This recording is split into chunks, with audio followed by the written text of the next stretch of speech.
And Corporation Counsel Robert X. Stacy will now salute the flag. Mandell, can you lead us tonight? Pledge allegiance to the flag of the United States of America, to the republic which stands one nation under God, indivisible, with liberty and justice for all.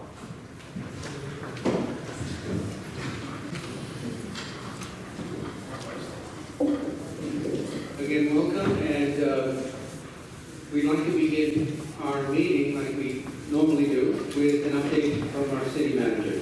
Schnirman. Good evening. Just want to mention as we begin tonight that our updated Long Beach commercials are airing this week. We premiered the spot on our Facebook page, and as of this morning, the video has reached 148,800 people. That's right, almost 149,000 people, and has been shared 878 times. The 5th annual Long Beach International Film Festival takes place this week at our local Long Beach movie theater.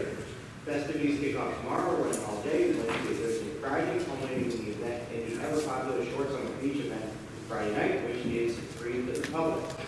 Visit longbeachfilm.com for more details. We were informed yesterday that the Department of Health is monitoring an increased incidence of mumps here in Long Beach. To date, 18 cases have been identified. Folks who are experiencing symptoms should contact their health provider. There's more information on the city's website about specific symptoms and the common sense preventative measures. 4th annual Larry Eldridge Fun Run was held this past Saturday. Thank you to everyone who participated in the event, with proceeds donated to the Larry Eldridge Scholarship Fund. The Recreation Department ran the 37th annual biathlon, which took place on Sunday. There were 3 different races for children, young adults, and adults with a great turnout. Thanks to everyone who participated in last night's Long Beach Listens Open House for our comprehensive plan. The next comprehensive plan meeting takes place on Tuesday, August 9th, 6:30 to 8:30 at the Long Beach Library. Hope everyone will join us and help determine the future of our city. And info is available at longbeachlistens.com. City's free concert series continues to run throughout the month of August. Tomorrow's concert is John Ciata on New York Avenue Beach at 8 p.m. Visit the city's website for a complete schedule. The Rec Department's Family Fun Run is in the park in the back, featuring free fun activities for kids rotating parks around the city. It's a good way to spend the day, especially if your children are not attending camp or if you're just looking for a great outside activity. The next event, mask making, will be held tomorrow from 10 to 1 in Georgia Park. Please visit longbeachny.gov/rec for a full schedule. And finally, as a reminder, Farmers Market is open Wednesdays and Saturdays 9 to 2. In addition, Arts in the Plaza is open Kennedy Plaza every Saturday 10 to 3 through November 23rd. We'll see you there. Thank you. Okay, thank you, Mr. Schnirman. And with that, with no further ado, we'll begin our meeting. Item 1 is a resolution authorizing the city manager to issue a purchase order for supply, transport, and delivery of concrete from the lowest responsible bidder. Okay, this item simply affords the city the ability to purchase concrete on an as-needed basis at the lowest price available. Okay, just a question. We're actually going through the 3 bidders as normal when we purchase, is that correct? Correct. Very good. Okay, are there any questions from the council? Number 1, anyone? Any questions from the public on this item? Number 1, the purchasing of concrete for repair on a as-needed basis. Okay, well, thank you. And we'll go on to our next item. Item 2 is a resolution authorizing the city manager to purchase sodium bisulphate from the lowest responsible bidder. Okay, this chemical is necessary for the dechlorinization of wastewater as it moves through the water pollution control plant. Dechlorinization is the process of removing residual chlorine from disinfected wastewater prior to discharge into the environment. This bid affords the city the ability to purchase this chemical on an as-needed basis at the lowest price available. Oh, thank you. I'm afraid to ask a question about that, but I'm asking the council, are there any questions from the council on this chemical? sorry, just a better names, I'm sorry. Any questions from the public at all on the chemical purchasing for our sanitation system here in Long Beach? Okay, with that, we'll move on to our third item. Item 3 is a resolution authorizing the city manager to enter into a contract for the complete reconstruction of Forester Street from East Pine Street to East Chester Street with the lowest responsible bidder. Okay, this street reconstruction is part of the city's capital improvement plan adopted unanimously May 17, 2016. The work shall include the replacement of the sidewalks, driveway, aprons, and curbs, complete removal and replacement of the roadway surface, installing a potable water system, and upgrading of street lighting where indicated. Now, does this work include sewage and maybe old systems that's been around for a long time? Sure. I'm not, Public Works give us the quick overview of the project. Welcome, Commissioner.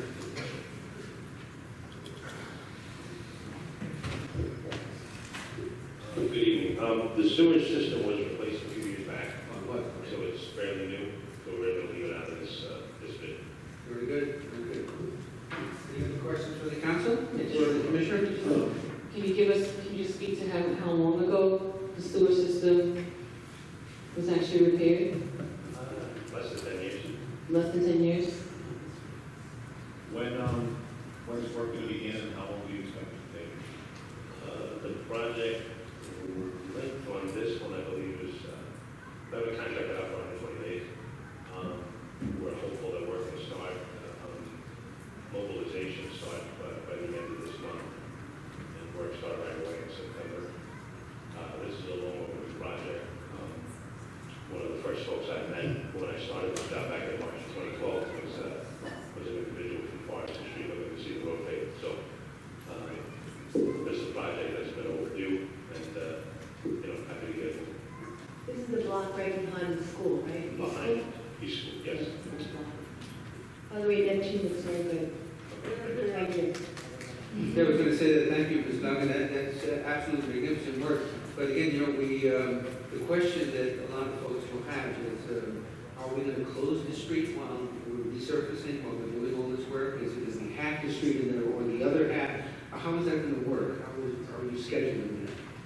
Typical of any project we do, we'll notify residents in the morning, we'll ask them to move their cars out early on, so that we can close the entire street, because when you're doing work such as the water or stormwater system, you want to be able to excavate as much as possible, and then they're obligated, the contractor, to close everything up at the end of the workday, so that folks can get home and back into their houses for the evening, and then the same cycle again the next I morning. see. You just spoke about the residents being notified. Is that the day before? How will this be done? Once this gets awarded tonight, we'll have the contractor in either late this week or early next week. Once we get a contract signed and a notice to proceed issued, which puts the contract on the clock, we'll have the construction schedule. We'll be able to notify residents as soon as we have that schedule. How do you basically notify them? Go through the order, put something in the mailbox, just always out there. Letters. We have a standard letter that we put out on every one of our road projects, and I send the inspector out, and literally goes door to door, and we leave a letter at everybody's home floor. I think the people will be very happy on that lot. I know some of the people, so it'll be a welcome. And they'll have a notice, and it's good that we're doing that lot, so I welcome it. Okay, and I see that the cost is included here. Is that money out of the operating budget, or are we getting some funds for that? Capital. It's part of the capital plan that was adopted by the council this year. Very good. Okay, are there any other questions from the council? Any questions on item number 3 from the public? I think we have 2 folks in the back. Ms. Evans first, and we'll do the right. Welcome.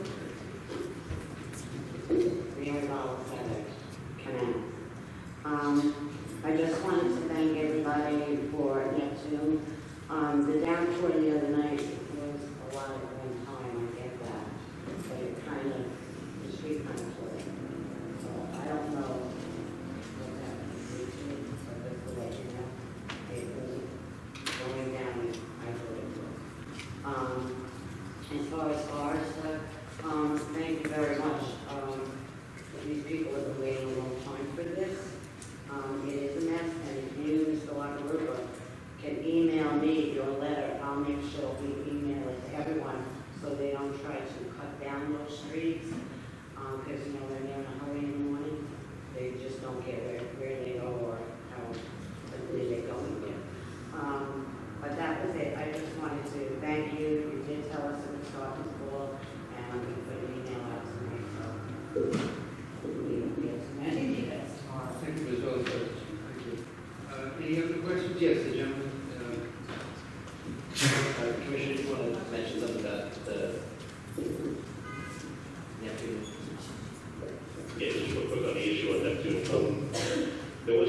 flooding in the Harrison Street, Fulton Street area during that torrential downpour. The rest of the system seemed to work exactly as it was designed. There's either a pipe joint that has disconnected itself or a blockage in that system, which isn't uncommon. The system still has to be cleaned out by the contractor because all the debris that's been sitting on the construction site, we got in the drains, caused a blockage somewhere. We're investigating it now. The contractor met with us today down there, and we're going to get that issue rectified because the system in that one area did not perform as it was supposed to. So we're going to get that straightened out. Thank you. Thank you. You're welcome. Thank you, Arthur. Just the location is behind Peaceful. I know that personally, and myself, and a lot of other parents, we use that street during the pickup and drop off. I know you guys were very proactive with the vaccine project, communicating to the schools, and are you continue to do that and make sure that the work is not done during drop off and pickup? Yes. Okay. Any other questions from the public on item number 3, the repairs on Torres? Okay, we'll move on to our last item. Item 4 is a resolution authorizing the city manager to enter into a contract for rehabilitation of the Waterfront Park Playground at the Recreation Complex with the lowest responsible bidder. Okay, floodwaters from superstorm Sandy caused significant damage to this park, requiring new safety surfacing and playground equipment. Funding for this rehabilitation is being provided through the Public Assistance Grant monies from FEMA and through the Capital Improvement Program. And if memory serves, this is the only park now that this administration has not rehabilitated, and so it'd be nice to see this one touched as well. Any questions from the council, anyone? I have a question. Sure. Just so I know and the public knows, which park are we talking about? Is it the one adjacent to the daycare? Or is it, you could just elaborate on that? This is the one over by Magnolia Recreation Center. And that's the one that the daycare is? Well, it's the one in the back behind the ice cream, or right next to the ice cream. Oh, okay. The larger That's playground area. Okay. Recently at a meeting, we awarded some smaller equipment to go in for the toddler care program, Yes. at Magnolia Daycare. That's That it. work is going to start in about a week or so. We just had the contractor was in sign papers today. So we've got that project going, and then this will start this fall. Okay, so I just wanted to make sure the location is separate. Okay, thank you. And it's not the- Is this park better than Torres? Is this going to be still our first park for all, ADA compliant park? Yes, it will be completely ADA compliant. Yeah, my question was simply, is it the park facing the Reynolds Channel? We did that. Yes. Councilman Long was mentioning. Okay, thank you. And Phil, do we have any other comments from the council? No? And good luck to public. We're restoring this park, the very last park that we have to restore in Long Beach, and we're not here. Do we have anyone from the public who would like to comment on that? Question? Okay. And pardon me, we do have one more item after this. Item number 5 is a resolution authorizing the city manager to purchase 3 high compaction mounts for the city sanitation trucks through the National Joint Powers Alliance. Okay, as a member of the National Joint Powers Alliance, that sounds exciting, huh? The city can make purchases of goods and services from competitively awarded vendors, only available to governmental units. And this item is for the 3 high compaction mounts for the city sanitation trucks to extend their life. Okay, this is the rear part of the garbage trucks that gets removed and renovated. That's exactly right. I see. Any questions from the council? Any questions from the public on this with the sanitation trucks and very important equipment we have? Okay, thank you very much. And Rich? Okay, on to the voting. Item 1 is a resolution authorizing the city manager to issue a purchase order for the supply, transport, and delivery of concrete from the lowest responsible bidder. Introduce and move the adoption of this item. I'll make a motion.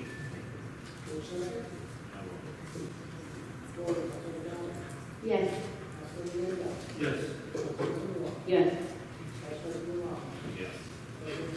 Yes. Item 2 is a resolution authorizing the city manager to purchase sodium bisulphate from the lowest responsible bidder. Introduce and move the adoption of this item.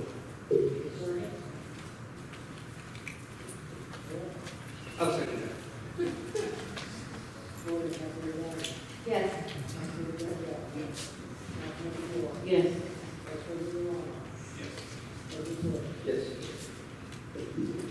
Item 3 is a resolution authorizing the city manager to enter into a contract for the complete reconstruction of Forester Street from East Pine to East Chester with the lowest responsible bidder. I will.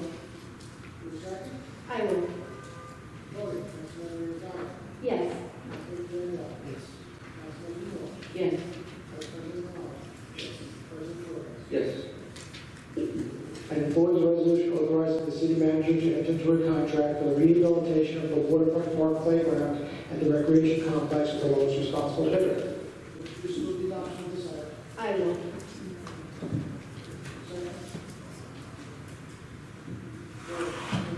Yes. Yes. Just like to say that we're very happy to finalize these restorations to our parks and for our children. I say yes. And finally, item 5 is a resolution authorizing the city manager to purchase 3 high compaction mounts for the city sanitation trucks through the National Joint Powers Alliance.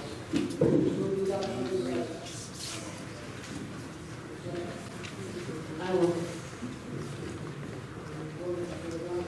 Yes. Yes. Yes. City manager will make personnel report, followed by city clerk, will make a motion to close the meeting. I'll make that motion.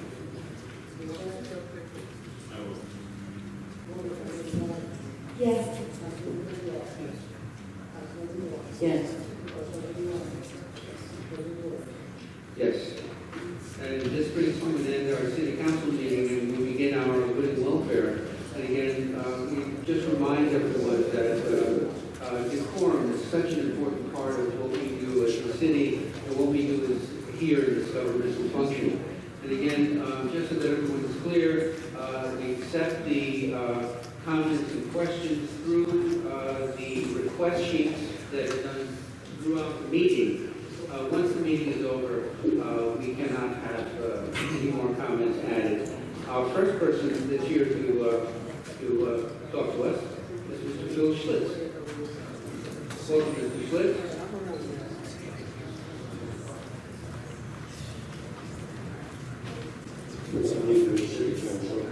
I just want to make a quick, on the name tags, the last 2 are just misplaced. Oh, that's right. Thank you. Thank you, Mr. Schlitz. That's important. That's right. We don't get to see those. That's right.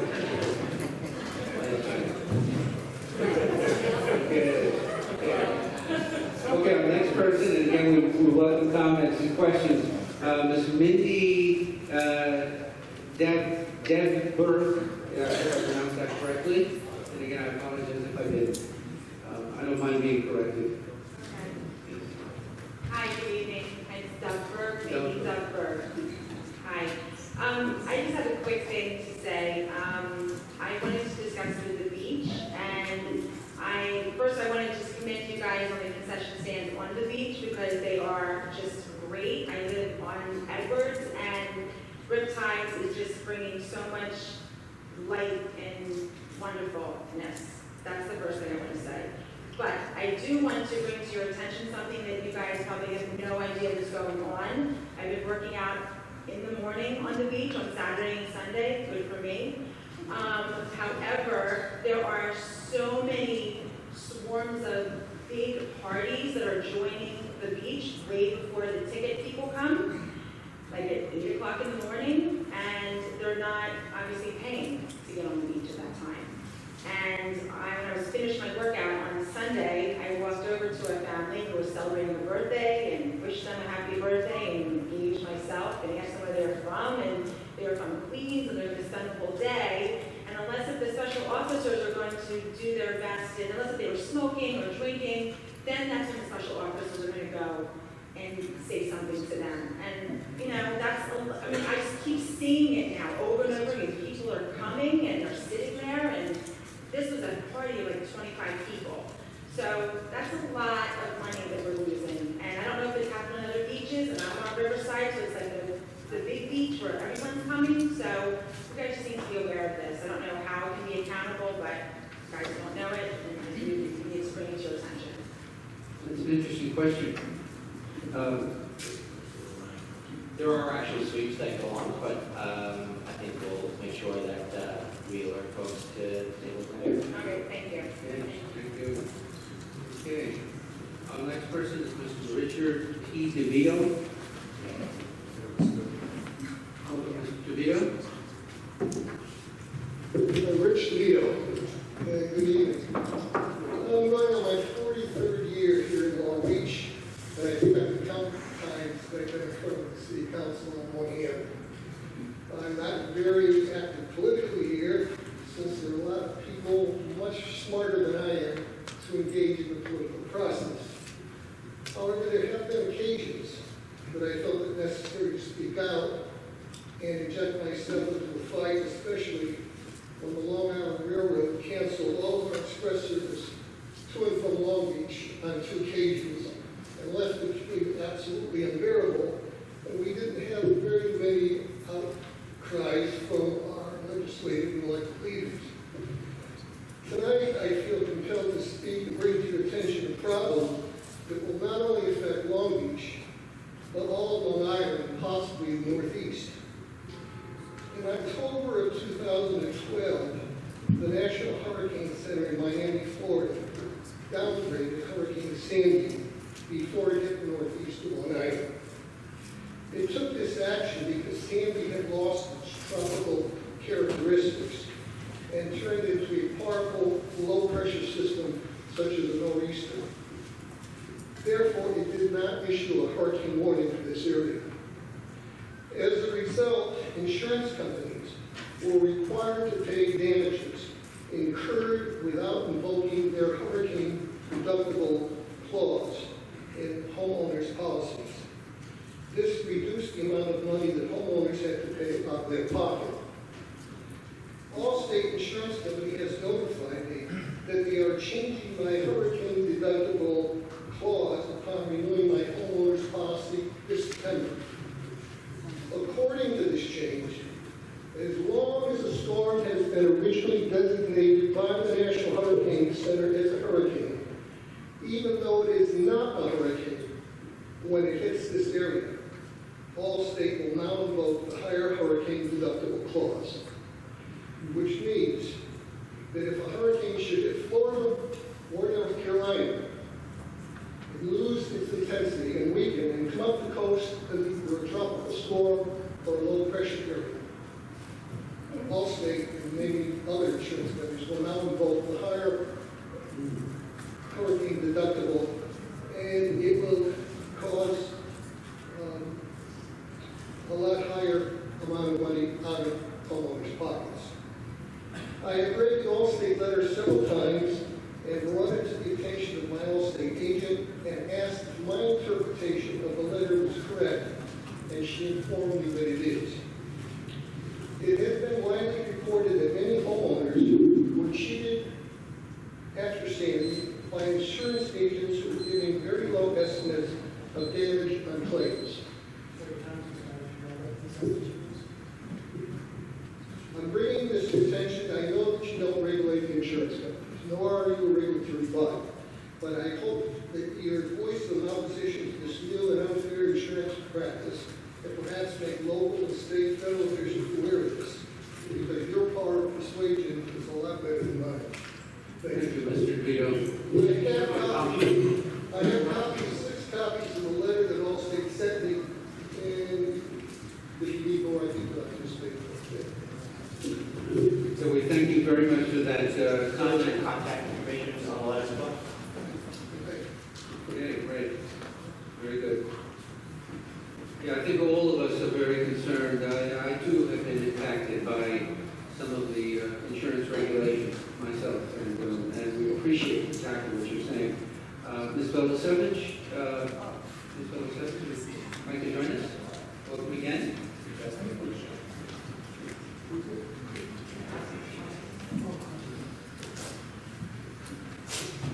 Hi, Mary Belisevich. I wanted to first of speak as Northeast Bank now. This week, a lot of people this past week have been to the Cross Street Playground. The playground, the ground itself was over 150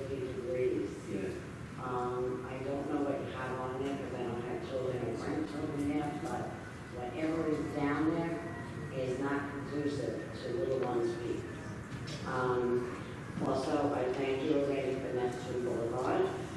Okay, now I'm hearing. I'd like to know, how does one apply for a zoning board position? I believe Mr. Vanacek's term has expired. What was the question? Sorry. Okay, how does a person, apply for the zoning board position? Because under the impression that Mr. Vanacek's term has expired.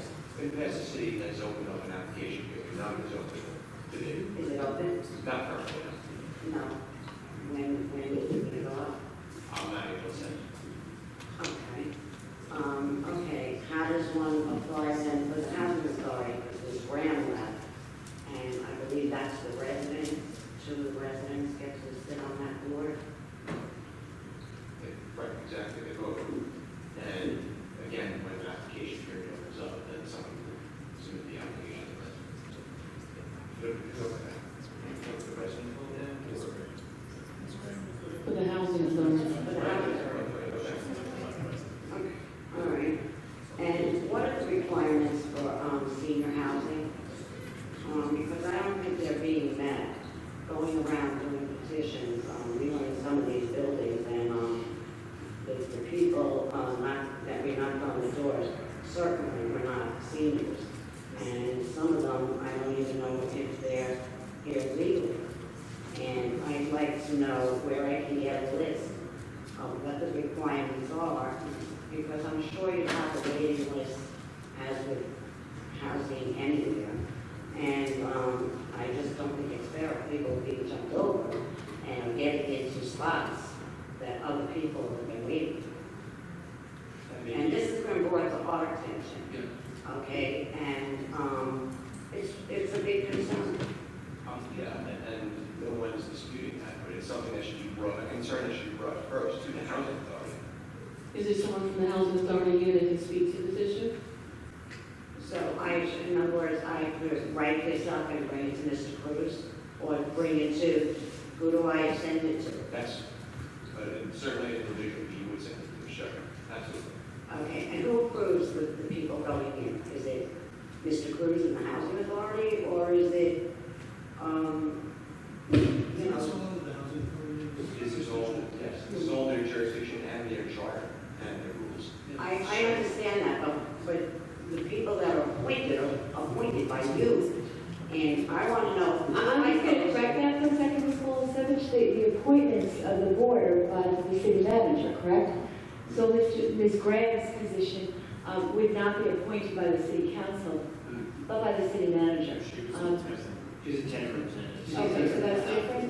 Okay. But we don't know the regulations of the housing authority So individually. then, could somebody tell me, who do I write to, and what are the requirements to be put on a list for housing? I know my husband's grandmother, for senior housing, was on a list for quite a long time in East Meadow. Absolutely. It's Mr. Cruz. We have the address for Mr. Cruz. We can give you. Oh, I can look it up. I Okay, just want to it's Mr. Cruz. He's the executive director and the person who's really in charge and who we have to all point first. Okay. If we have questions. All right, thank you. Thank Look, you. there's another question, and that was with respect to the zoning board. Can we speak to the date or the timeline for the application? Are we prepared to speak to that? I'm not clear with respect to the answer. You just said that we're not doing it at this time, but when will we let the residents know? When we open the application, if we open the application, then as Do we intend to open up an application? I think that's the question that's on My the question floor. is, his term expired. Usually, There are actually 2 terms that have expired, to my knowledge. Okay, well, I was only aware of But one. it's the policy is they can continue at this point until it's open. They're legally holdovers. Okay, okay. Thank you. So I guess there needs to be a discussion in terms of whether or not we will open it up. And that's something that the council should discuss, and obviously the city manager. Thank you. To you. Thank you. Good question, Mr. Wallace-Savage. Thank you. Mr. Matthew Adler?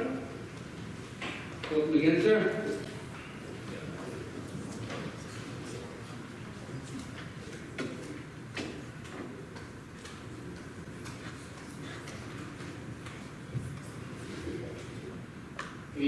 Just to follow up, because I'm a little bit confused. So we have two people on the zoning board who are past their term, so they legally can be held over. Is there a time limit that they can be held over, or it's just indefinite? It goes until there's another appointment made. That's the procedure. But there's no time limit that you have to make the appointment. So in theory, they can be held over for 5 years. Correct. So last night I went to the Long Beach listings at the library. I was very impressed with a lot of the projects. I liked what I saw. But I just felt I kind of was like at a car show looking at a concept car. It looked great, got me excited, but it didn't seem practical and realistic. Out of all the projects that was presented, is there anything in the works right away, anything that can be done soon?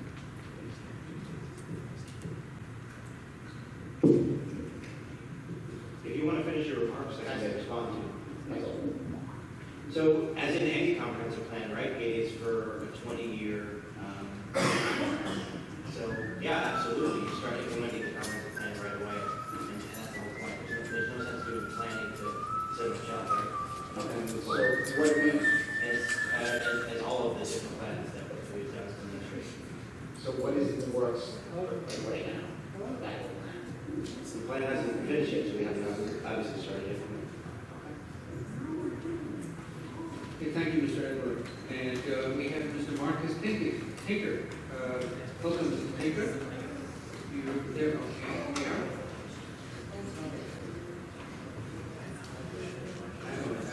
I'm blind too, but Good evening, Marcus Tinker, concerned citizens of North Park. The first thing I have to comment on is in regards to the meeting last night in the library. Now, while the plan does look good, he says comprehensive is not, finalized or anything like that yet. When you look at the building, especially in North Park, how they want to put these big condos on the water, all that looks beautiful.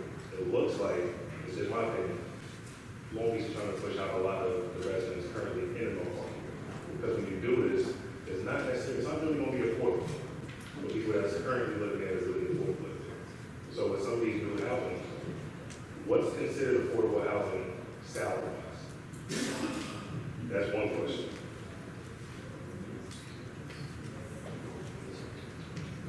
Now, with all the development going on in Long Beach, between this, the Super Block, what's going to happen by the Eagle School, how are the taxes going to affect the residents, especially those who are seniors?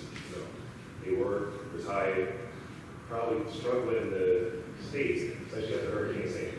So when you do a lot of this and values go up and you have continued lawsuits against the city, how is it going to be feasible for seniors to stay here, and how is it going to be feasible for young adults like myself who might want to stay in Long Beach to purchase a house, but purchase it legally, keep it for 30, 40, 50 years and pass it on to the next generation? And the other thing is, in regards to, meeting 2 weeks ago we had here, I need an update on the shot spotter status.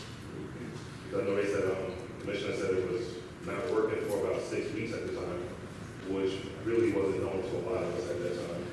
And the last thing is, there's a letter in the Herald that came out last week, kind of disturbing, because we heard certain things here, and it's from the Commanding Officers Association, and they said none of the lieutenants in the letter were notified about the community forum. And I know I was told that they were contacted, they couldn't come, then we had detectives show up. And then to read this, kind of makes you confused, like, who's telling the truth, who's lying, something's not right, because it is a disservice to the community as a whole. So I want to see if you can get an answer in regards to all this. Well, I'm happy to speak to the piece about the comprehensive plan. So the simple response is the issues you raised are exactly the issues that were the whole point of the Long Beach listings process is to discuss. So you probably heard last night, first of all, on the issue of affordable housing. Those are the tools that you want to build into the plan, right? How do you define affordable and define in a way that is actually affordable? So that's one of the things that we're looking to include. Specifically, though, just as a reminder that the plan that went forward last summer with the racism and the planning consultants from Harvard, essentially, is looking to be incorporated into the comprehensive to speak to that. The next issue you raised on that was the question of development taxes, just as a reminder how that works.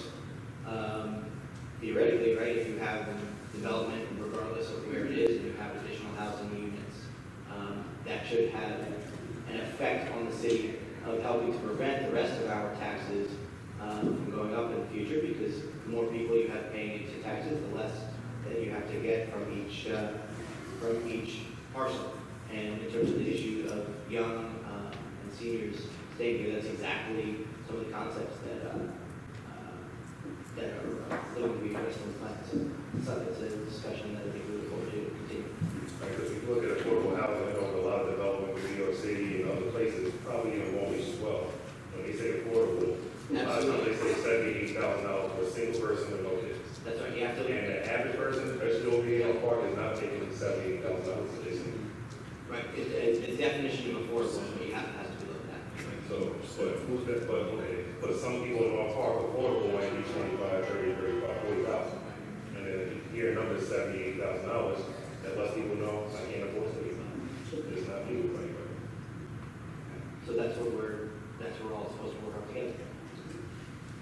Now the other stuff, what about the answer to that?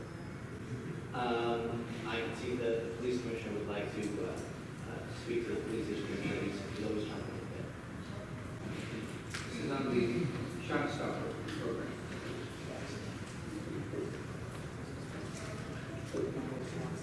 Commissioner.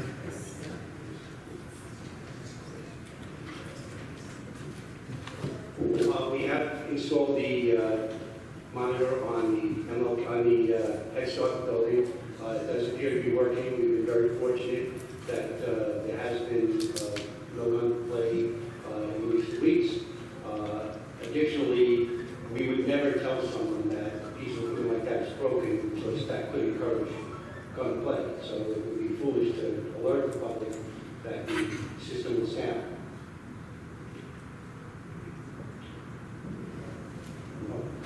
Yes, regarding I misspoke at the last meeting. I said they were, I contacted them. I did not contact them. I may call them, I said, I meant to say they were unavailable. The lieutenants were patients. So to have them assigned there, they need to have volunteer, which is very clear tonight that 2 of my lieutenants are participating in this meeting, which is a very positive thing for community policing. And the other thing is that I did have a detective sergeant. You know, when we say no management is there, we only have 2 levels, or 3 levels of management. Myself as police commissioner, 5 lieutenants, and sergeants. So there was a sergeant there and 3 detectives. So we were well represented. They were all on duty at the time, so there was no issue, of course, to the city. And I thought that was the most prudent way to go. And they are very involved in the city. Between them, they have probably over 30 years, 35 years experience. So I felt very comfortable having them attend that meeting. Again, I did this speak. I looked up on the 45 times that night. And sometimes you do use the wrong word, and I apologize for any confusion that may cause. I thank you for the apology. I have a couple of questions. First, let's go back to Spot Shotter. So when was this installed?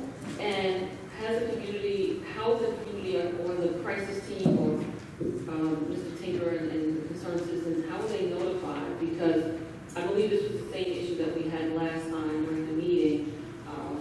Questions were asked, and then you shared with us that you had already shared the information with the group, and I asked, and then other people, they're not aware of it. So now we're going back to the same issue. When was this installed? The original shot spotter was installed in November. Around Right, yeah, I'm aware of that. But now, after the 6-week hiatus, when was this repaired? I don't know the exact date, but I would say it was installed probably a week before. It was installed on the Head Start a week before the last meeting, and we were doing some additional testing. And we do believe everything's working correctly at this junction. All right, so then my next question would be, at this point, was the crisis team informed of this? Only because we keep asking questions, and I'm just trying to figure out where's the communication going with it. So has the correct crisis team been informed? That's my question. No, I wouldn't think to inform them other than at our Thursday meetings. And unfortunately, we try to meet on Thursdays at 5 o'clock in my office. We probably have somewhere around 20 meetings a year because schedules conflict and sometimes the crisis team has to cancel, sometimes I have to cancel. But we usually do an update at the weekly meetings, and unfortunately last week we haven't been able to meet. So since the last meeting, we haven't met, but I have every intention of meeting this Thursday as long as the crisis team is available. All right, and now the second question would be, I don't understand, you said that you misspoke at our last meeting, and I remember us having this conversation. So I'm just trying to figure out where was the breakdown in the conversation, meaning that one member, and I can't remember who, someone came up and asked a question, and I remember that you said that apparently you had reached out to those people because you only had a 2-day, two-day notice. So I guess I'm a little concerned. No, I did not reach out to them. I misspoke. I checked the tape to find out that I did say contacting, and I did not contact. So I was meaning to say that they were unavailable because they were daytime people, Okay. and that they were on scheduled work that night. And I did have people on that were working that could handle that assignment. Okay, thank you. Thank you. Thank you, Mr. Tinker. And our next person is Mr. Josh Jenner. Welcome, Mr. Jenner. Welcome. Good evening, council members. Josh Eramo, 621 East Olive Street. I came before this council. First of all, how are you tonight? Good, good. Reconstruction looks great by next to where I live. It's great to play on, but that's pretty much it. And Ocean View. I came to this council to see if we could lift a ban on rollerblades. I'm going to focus on the rollerblades themselves, not on the skateboards or the longboards, because the rollerblades themselves are a different animal. They have their own braking system.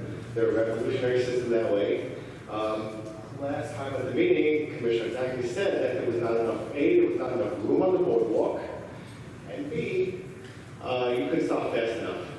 Now, that being said, first of all, the remaining streets are just way too dangerous to play on. I mean, I'm taking my life in my hands every single time. The rockiness of the streets, from all the debris coming up, people are distracted, they don't see where they're going, they don't look, and you know that they don't slow down the stop signs, okay? Now, I understand that rollerblades can go fast, but people who are comfortable enough to blade fast will do it and they can stop fast enough. The people who are not, will not. Now, that being said, do you mean to tell me the person who's doing 40 plus speeding on his bicycle, there are people going on the boardwalk 40 miles an hour, and I have clocked it. I've counted the distance, done the math, they're going in excess of 40. They're going to stop faster and more efficiently than a pair of rollerblades. If we can't have it during when it's too crowded, like the commissioner said, there's too many people, let's have designated hours, maybe at night, or early morning, before 10 o'clock, before the crowd gets there on the weekends. Something like that, because it is an exercise. The only other option is to go to Cedar Creek Park, drive out of Long Beach, and you know how it is to get parking back here when you come back. Go on the Wanda Parkway, suck in all those fumes while I'm exercising, and spend the money there. I'd rather be on the boardwalk in our town. And there's also been a big trend lately. A lot of seaside communities, Portland, Oregon, and a lot of other communities, Vancouver, yes, it's Canada, but still, there's another community there. They have lifted their ban for the rollerblades. In addition, some of their officers have been patrolling on rollerblades as well. It's become a new trend because people are becoming much more safer about it and more knowledgeable. And if you want to really enforce it, then we'll wear our headgear that we're supposed to wear if the law tells us we have to. Even in New York City, they made special lanes for rollerblades. In New York City's the busiest street, busier than our boardwalk, they made special lanes and provisions for rollerblades. Thank you, Mr. Jenner. Thank you. And there's certainly something that we're looking into very seriously, all of us. And we need further discussion among us. And again, we appreciate you bringing this up because it has been for us, our attention on many occasions. We've had to, of course, work with, on a priority basis, those things that have to deal directly with issues, that are with safety and so on. But definitely the skateboard, the rollerblades are something that we need to discuss a little further. We appreciate you bringing that up because we will be doing that. Also, the skateboards, I wanted to clarify, as I did to Mr. Mandell, not necessarily a skateboard. It is a skateboard, but it's not for the kids to do the tricks. It's specifically for distant travel. It's not for doing tricks. You will break your head on it if you try that. Yeah. But it's specifically, thank you very much. Okay, thank you, Mr. Schnirman. Thank you very much. Our next person is Mr. Bendo, John Bendo. Welcome, Mr. Bendo.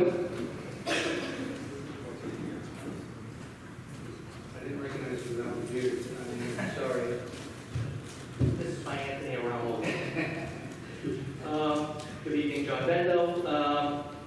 Just real quick for people in the audience and for you guys, the movie on the beach this weekend will be Zootopia, Disney's Zootopia on Neptune Boulevard at 7:45.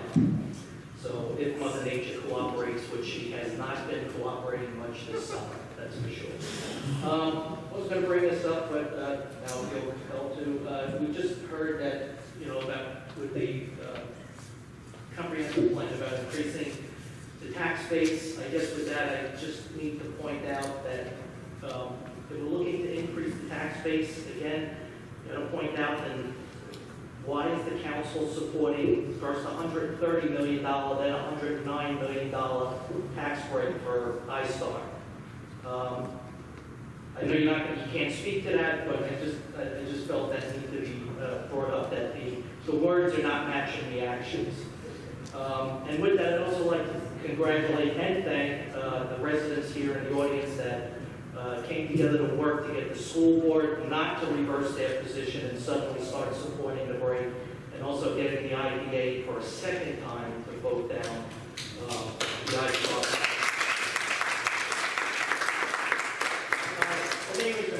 The Army Corps project has started. A lot of us are very happy about that. I do have just a question that now that we see the plan, there's going to be 20 trucks making 2 trips a day in and out, so it's going to be 80 total. My understanding is the trucks will weigh inbound, will weigh upwards of 80,000 pounds. I guess I have a question about our infrastructure, the effect on our roads, as well as could it potentially cause a water or sewer main to collapse, all that weight, especially 2 trucks are passing, one in, one outbound, say on Beach Street, which is narrow. That's a lot of weight in one spot. Are the roads able to handle that? Also, there may be vibration damage caused to houses and buildings close to the road. So I also have a question about who is responsible if there's any damage to the roads or infrastructure, or say vibration damage to homes that should be caused by the trucks going in and out. That's probably a commissioner question.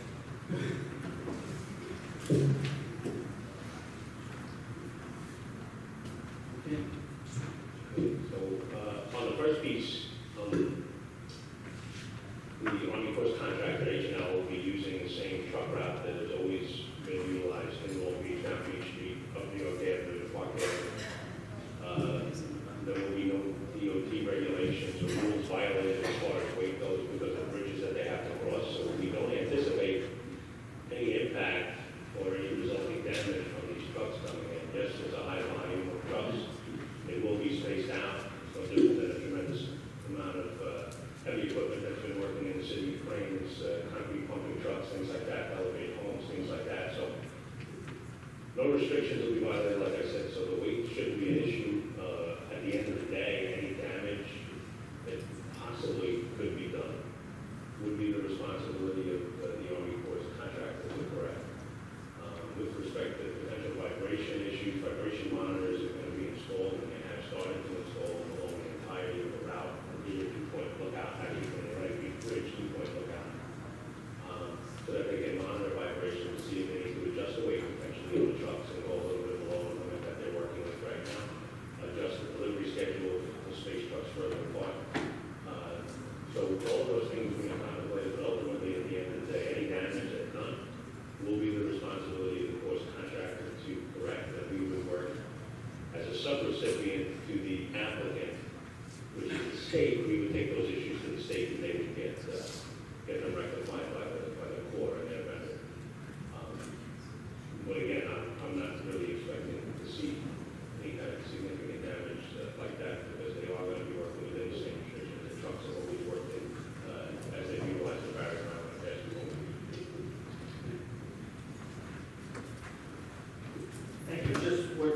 my understanding is that the Atlantic Beach Bridge Authority has instituted the restriction of only one truck at a time will be allowed to go over the bridge, and no other vehicular traffic other than that truck will be able to go over the bridge. So in other words, I guess there's enough concern that may be due to the limitations of bridge, but at any given time, only one loaded truck, not any cars with it, can go over that the Atlantic Beach Bridge. So there is that restriction in place. That may not apply, obviously, to the roads. That may be a different situation. Ms. Mandell, thank you so much. And Just one more quick comment. Over the next 2 weeks prior to the delivery of snow starting, we're going to be doing visual and photographic inspection of the entire roadway along the route, just so we have that on the record. So if there is any damage, whether easily seen or potential damage that we may see later on, we've got some documentation to support the city's case. okay, thank you, Mr. Commissioner, and thank you, Mr. Mandell. Okay, our next person is Mr. Bill Dodge.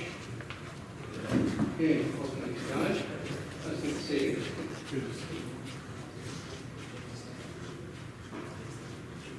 Thank you, ladies and gentlemen, council. By way of introduction, my name is Bill Dodge. I'm the president of the Commanding Officers Association, the City of Long Beach, which is spoken about before. By now, all of you have received correspondence from me dealing with the issues that we have with the city. And I'm here to remind you that as of today, it is 2,954 days the commanding officers have been without a contract. By contrast, Verizon went 255 days without a contract. It required a federal mediator to resolve it, and they were on strike. I'm always available to discuss the matter, and that's all I have for you today. Thank you very much. Okay, thank you. Thank you, Mr. Dodge.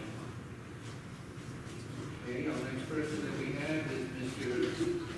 Schnirman, Mr. Schnirman. I'll pass it to Torres, thank you. You'll pass? Yes, sir. Okay, good to see you. You too, thanks. Okay, Mr. Sam Pinto. Welcome, Mr. Pinto. It was good to see you.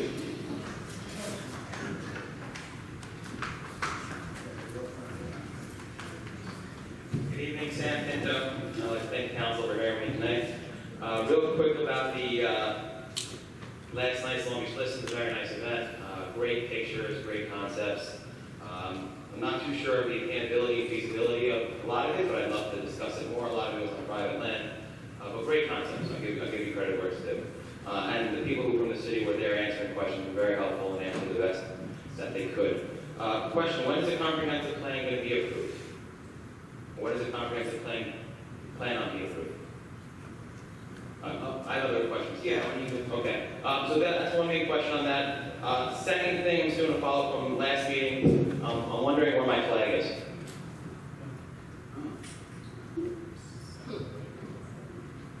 I can keep going. I think you know. Yeah, go ahead. No, I did.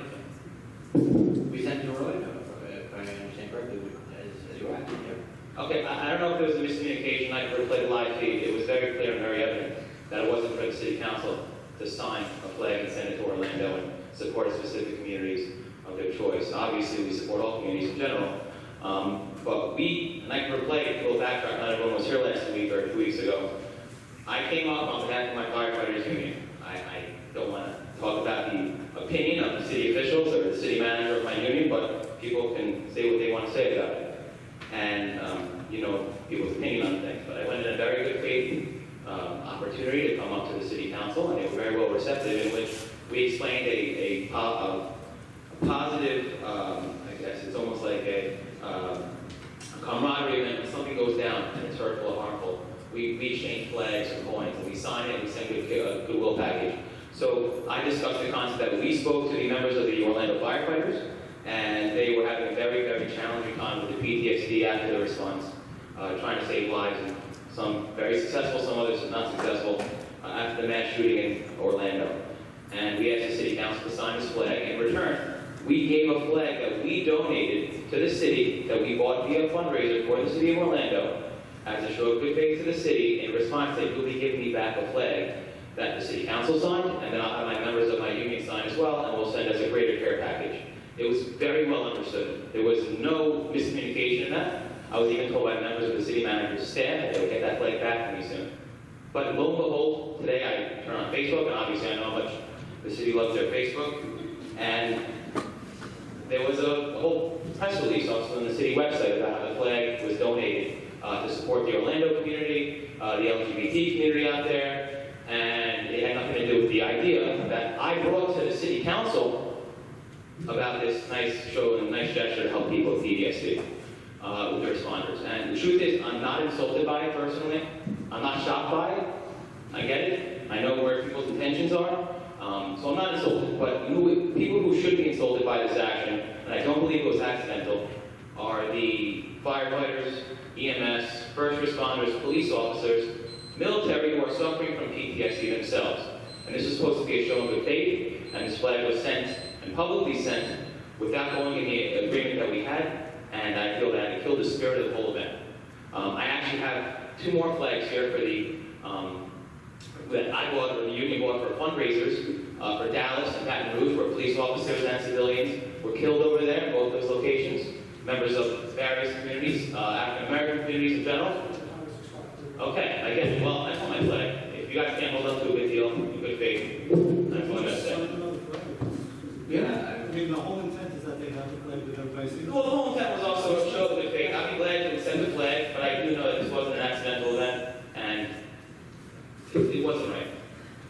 Thank you, but I would love the flag. I continue on my good. I've been waiting 2 weeks for it, so thank you. Yeah, I think that we have a lot of questions because, you know, all of us, I know I can speak, and I think we're all confused right now because we signed with the understanding I don't think that. it was the city council.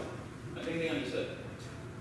Okay, so what happened, I need an explanation because, again, the whole purpose was we signed with good faith because we thought this was all about us coming together as a city, showing unity and allowing for the first responders, the EMS, the firefighters union, to send this to our brothers and sisters in Orlando. So I agree. I love the flag. Thank you. Okay, have come to some resolution on that, right? Yeah, I'm not understanding the issue. They'll ask staff to figure it out. Sam, we're always happy to work with you. Yes, yes. Appreciate it. In regards to the comprehensive plan question, no specific date in mind, but I would think for the end of the calendar year. Okay. That's an interesting question that was brought up, and thank you so much, Mr. Pinto. Jay Gusler, well, good to see you there. Welcome.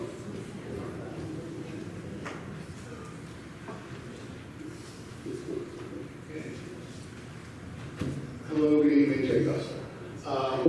My comments could pretty much be broken down into the good, the bad, and the ugly. The good being that I had a problem recently that I wrote the full council about, and for the first time in 4 years that I can remember, in comments in my reaching out to council on numerous occasions, I actually got a response to it.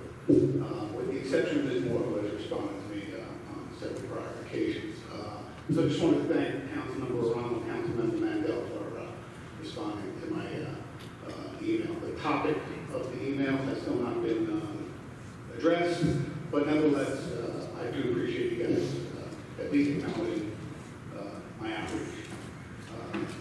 Staying with the good, obviously we're aware of the IDA shot down a $109 million tax giveaway that they were considering this past week. The bad is that it took the people to make that happen.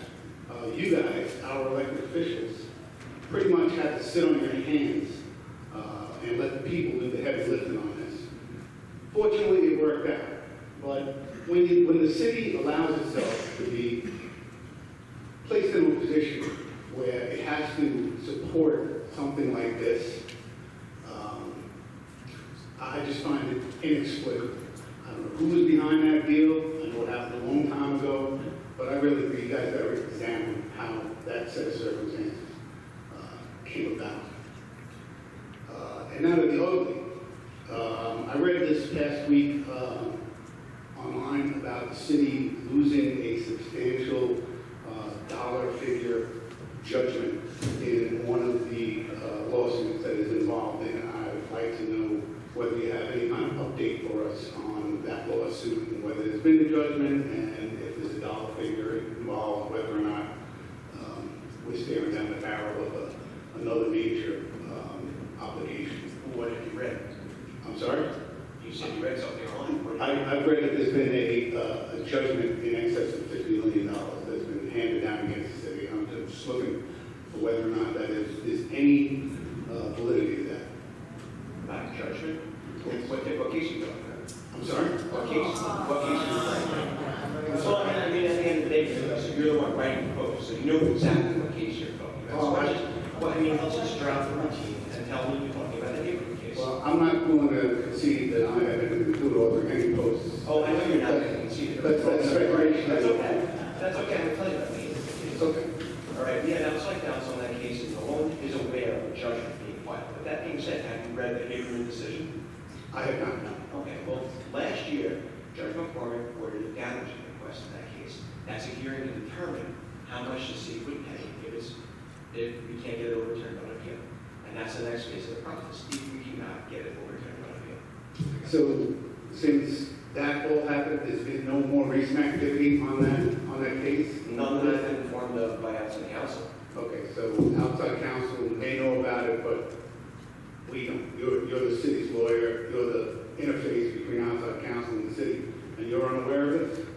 Mr. Gussie, when you have outside counsel, documents are referred to them. And I'm sure if a $55 million judgment comes in, outside counsel will let me know. One would hope. Thank you. Thank you, Mr. Gusler. We have now Mr. Ronnie Miles. Welcome, Mr. Miles.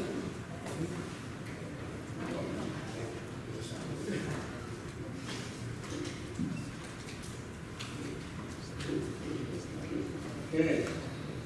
Good evening, everyone. Ronnie Miles, Palm Beach, New York. I had a question about something that Mark spoke about concerning the affordability, sustainability, and several other people who think they're going through it. Is anyone on this legislative governing body working on an inclusionary zoning law? Yes, excellent. You can also look at New York City's examples of inclusionary zoning too. They have some things that can be reworked for more people.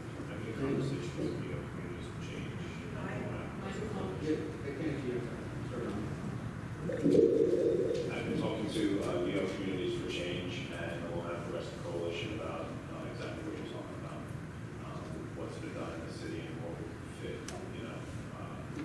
our background. Excellent. I'm so proud of you all. Thank you for that. Also, thank you, Mr. Schnirman, for the letter. I found the letter on the website.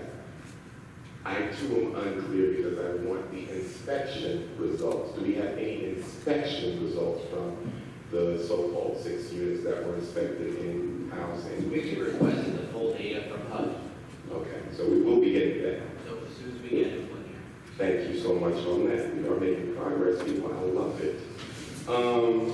I'm still asking for an independent study because we need something a little bit bigger and more broad. And, we are the governing body of the city of Long Beach, am I correct? And so every entity in the city of Long Beach is under your jurisdiction, so to speak, right? You manage, you watch, you oversee a lot of the issues. If I have a problem in my building with mold, I come to you in your building department and they check it out for me and they submit a report. Am I correct on this?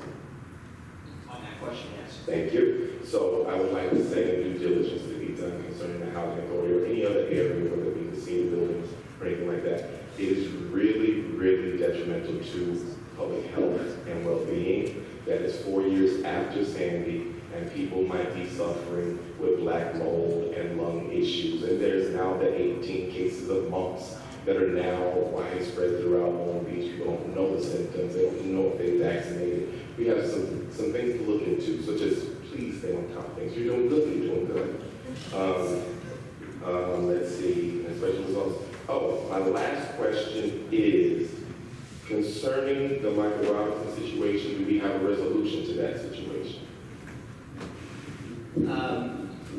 I believe I know what you're asking me, and I know that the city hired an outside investigator to look at the situation, and I would expect to work back in the near future. Thank you, and I would like us to be made aware immediately is a public apology because it's the minimum that one person can do when slandering or allegedly slandering someone's name or character. Thank you so much. Mr. Miles, For thank you the so much. record, Mr. Miles, with respect to the independent study, I've asked for an independent study since this whole issue came to my attention. It's been in social media, it's also been a feature within Newsday as well as the Long Beach Herald.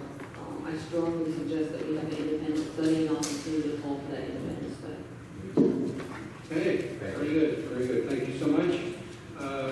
We have next Ms. Shatona Hawkins. Or Hankins, I'm sorry. Hankins, thank you, and I'm sorry again if I pronounced your name wrong. Welcome, welcome. So I just wanted to ask a question or clarify, when they were discussing the work and the blockage, the pipe joint, some type of problem from the East Fulton area. So like, even when it rains a small amount, there seems to be flooding. So I was just wondering, like, you said that there have been work done in the past 10 years, whether or not there were any other type of solutions or remedies for the flooding, if, newer pipes or changes or work has been done in that area. So I just wanted to, someone to touch on like further drainage solutions rather than the change in the tide let's out and things like that.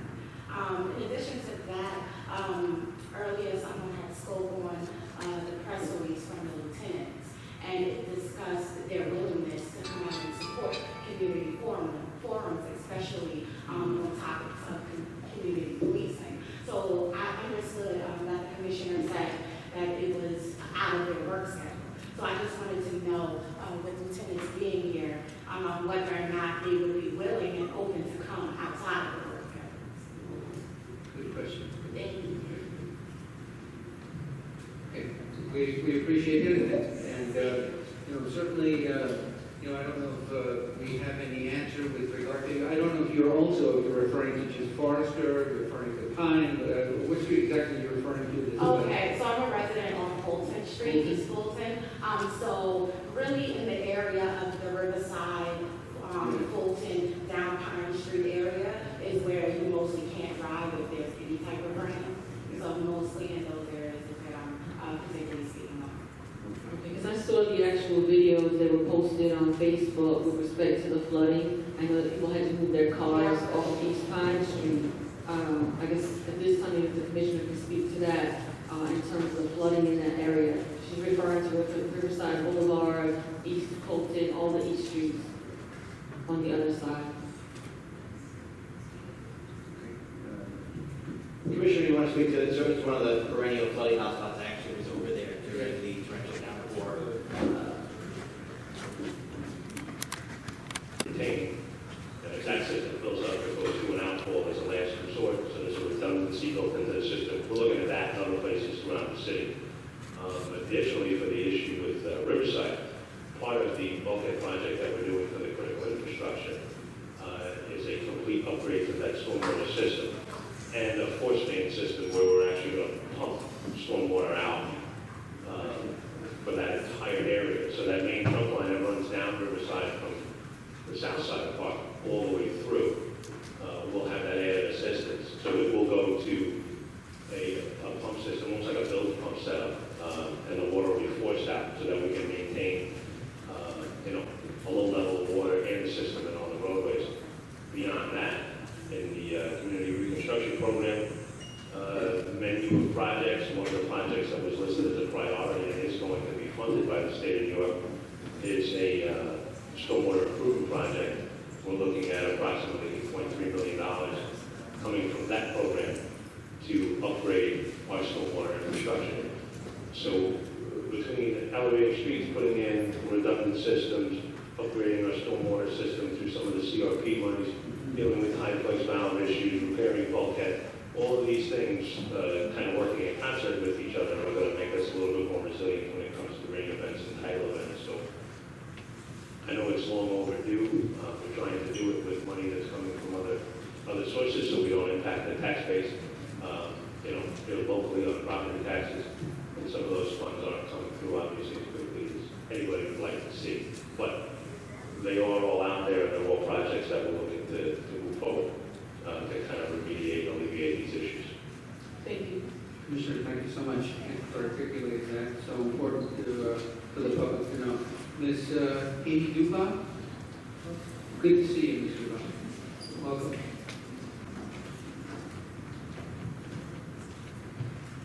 Hi, Amy Duda. I did put my name in there tonight. Okay, last meeting, somebody has raised the issue of bicycles on Park Avenue on the sidewalk, and somebody said that one of the issues was the lifeguards, the junior lifeguards, and they were getting off at lunchtime, we're all going up to Gino's, and somebody would address that with the junior lifeguards. I don't know if that was done, but what I'm finding is between 9 and 9:30 on the boardwalk, when they're going down to the beach, they're riding 5 across. So it's one group is only 2, that's fine. But they're riding 5 across, taking up the entire, the whole bike lane.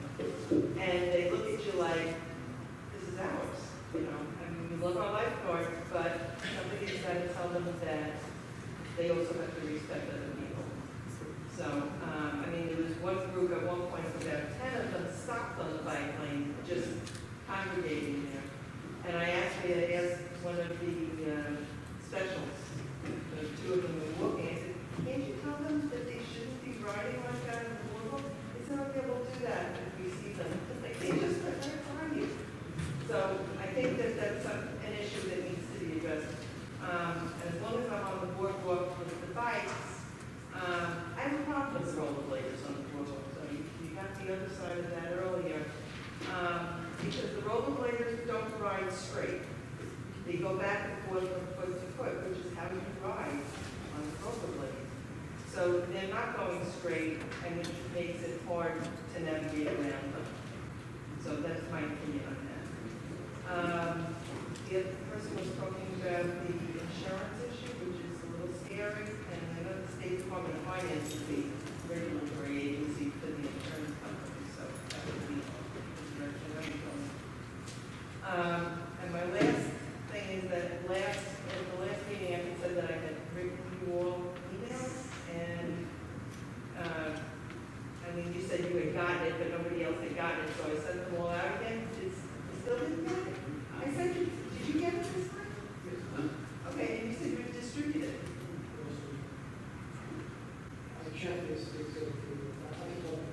Okay, I'd like some responses at some point.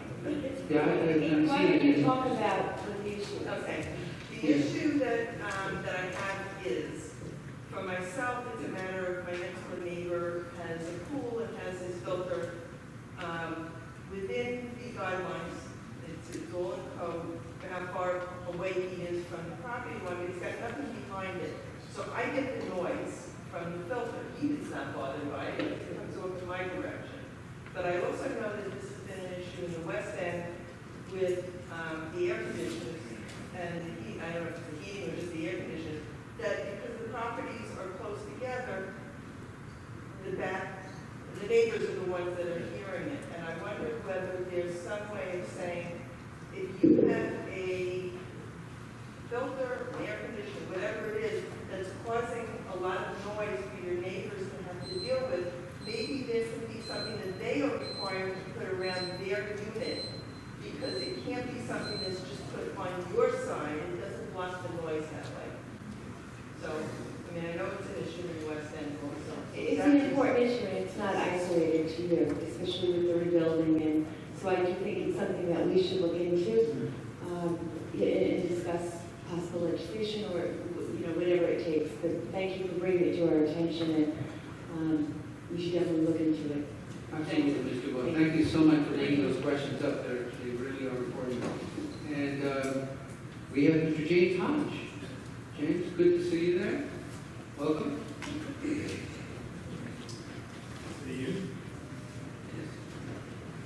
A few questions. James Hodge, 95 East Fulton Street. I wanted to know when is the work going to be done at the MLK? My time's still running, stop. The roof.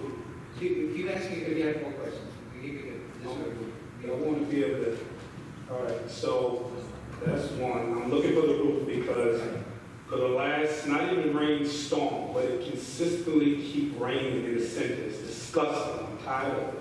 Really sick of it, you know, and I just keep, you know, we keep coming and we keep saying it, but the last couple of rain days, I was very, very frustrated to see children in the building and it's just raining in every room.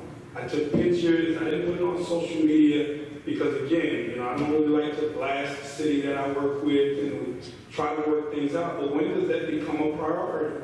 It's rain coming into the classrooms and we just keep putting towels up, ceiling towels, it's raining all over. So I'd like to know when is the start date?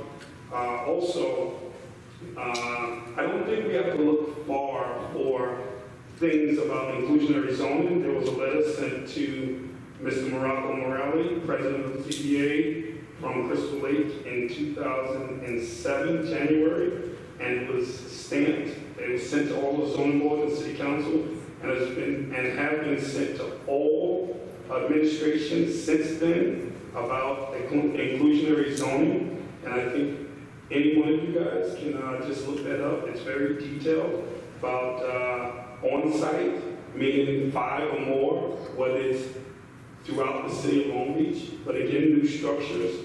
So that's something very detailed. Also, I wanted to ask about, also you can look at the public input part, and I want the city to continue hearing the public, but whatever is put in the North Park community has to have a certain percentage of the residents a part of decision making, because in that brownfield opportunity area that will qualify the city to get a lot of their federal funding, it has to have a certain amount of input. And I request that you continue hearing the input of the community that it will immediately affect in any type of way, adversely or whatever. Whatever's built back there, let the community be the major decider in what's put back there. And I'm happy to hear that there will be a meeting at the Martin Luther King Center. I'm happy to work with the city on that also. We talk about, and I know it said, oh, the lieutenants are here, that's wonderful community policing. I mean, is that a joke or something? I think that that's not fair to throw that out there like that. Community policing is just not them sitting in a meeting. You know, I mean, there's something going on in the police department, and it's affecting the community. I will never forget if, again, my nephews have been shot. I have one that's dead. I don't have a perfect family like nobody here does, but I want to understand why everyone, I'm looking all over social media and TV, and I'm seeing National Night Out all over, and I don't see Long Beach doing a National Night Out where it brings community and police together. We've done it for many years. Why are we not doing community policing? I mean, why are we not doing National Night Out? Okay, thank you. All right, the president will let me know that. Thank you. So why are we not doing community, why are we not doing National Night Out? So I'm gonna wait. Commission's there with the roof, then okay, I can get some answers. Thank you, Mr. Judge. And we don't know, we have an answer for you right now on the scheduling of the roof repairs. I'm not sure about that. Commissioner, if you have an answer for that, the scheduling is when that work will be done, if it's scheduled, or when will that be?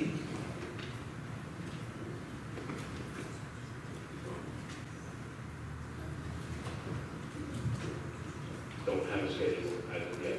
The council voted on a capital plan. There's a 45-day stop period before I can move on any of the funding in there. We didn't get the plan until May. 45 days puts us somewhere July. I have an engineer working on it now. It's not just the roof, the age of the building, because it's a metal Butler building, for lack of a better way of describing it. The shell of that building is right at its useful life.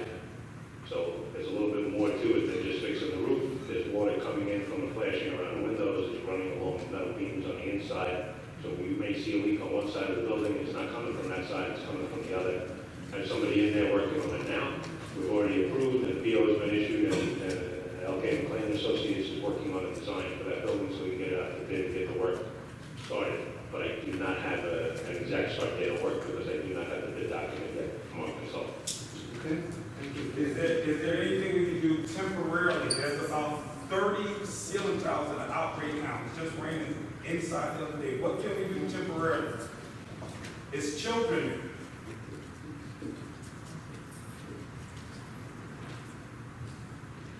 I can send the crew there and start utilizing some of the money that would be better served to make actual permanent repairs to the building. I don't think that's a wise choice. Well, what is wise? I'm not going to get into a Q&A with you, James. How am I going to get the wrong Well, Folks, let me remind everyone about the quorum. I am serious about that, James. I'm Everyone. serious too. No, It's children. No, you're gonna have to control yourself here, James. The quorum is absolutely important here. Thank you, thank you. That's enough, James. I'm gonna calm down. There is water coming in. James, we understand that. We're trying to get an answer. Okay, so You calm down. Let's listen to All the right, commissioner. relax. Thank you. Tell me to calm down. I calm down. Thank you, James. I will have a crew there tomorrow morning. We will take a look at That's it. I simple. will engage my engineer again in the morning Thank you. and get a timeline. That was part of the issue in the first place. Fair enough, Commissioner. Thank you. Thank you, gentlemen. Thank you. Okay. So again, as I finish, Your time is up, James. okay, as I work hard on behalf of you, I have to answer to the people that are telling me that their children are in the rain. So if you want to shut me up, I'll shut up and I'll show you what happens when I shut up. I have to go back and give the people an answer. James, Okay? appreciate you bringing it to our attention. 40 to 70 children, and it goes every day. I'm just trying to get an answer. I don't get returned. Yes, we're trying to give you an answer. We have an answer. Mr. Leckerberg was going to work on that. We appreciate you bringing that to us. What Thank happened you. National Night Out? James, thank you. No, I'm saying National Night Out. What happened? It's all over the country. It's National Night Out of the police and community. I'm trying to understand what happened with our National town. Night Out is being held throughout the country right now. It's tonight. So there are so many towns across the country that are having. I would've- That's the question. If anybody can answer that question. Is it the police commissioner? It's your, it's the commissioner as well as the community, so. It's Don't usually, check what it is that you do. Yeah. it's usually a partnership between the police and the community. Okay.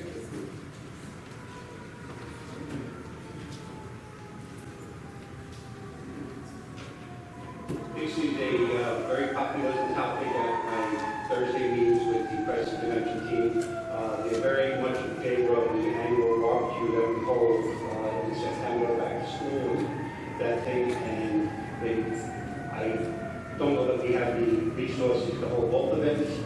So it was kind of a collective that we would continue with the September event and we'll hold this year on Canton Plaza. We more inclusive of the entire community. It's only $5,000 for all the other civics. So there is work being done to that end, and it's just only so much we can do. So we traded National Night Out for the September Canton Plaza barbecue.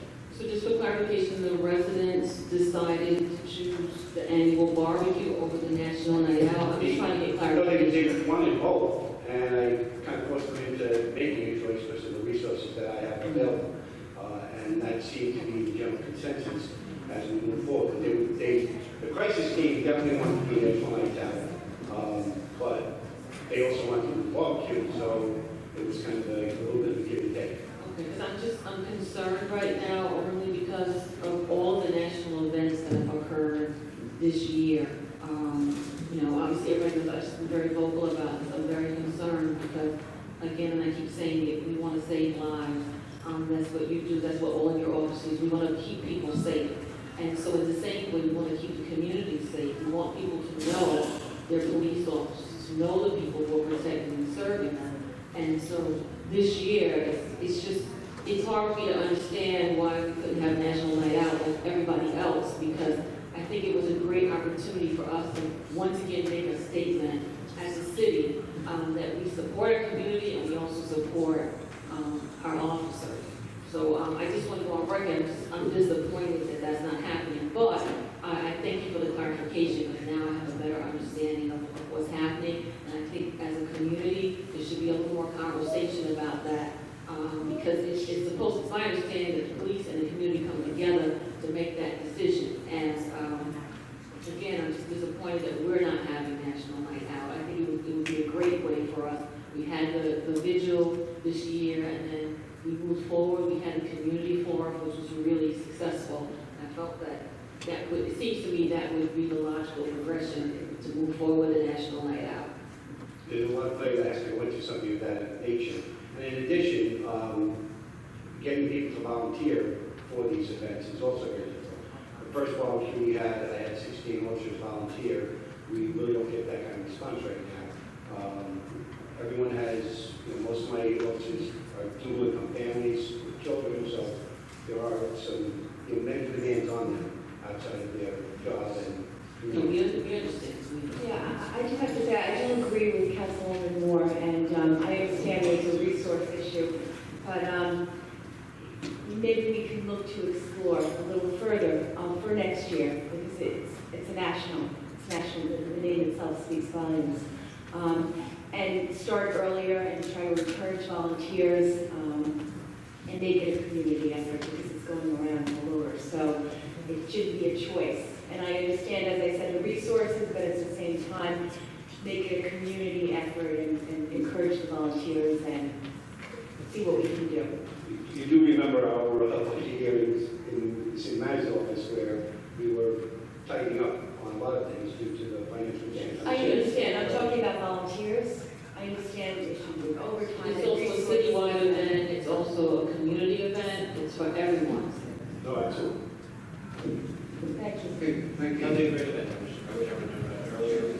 Something for us to talk about. It's great public relations for the city as well.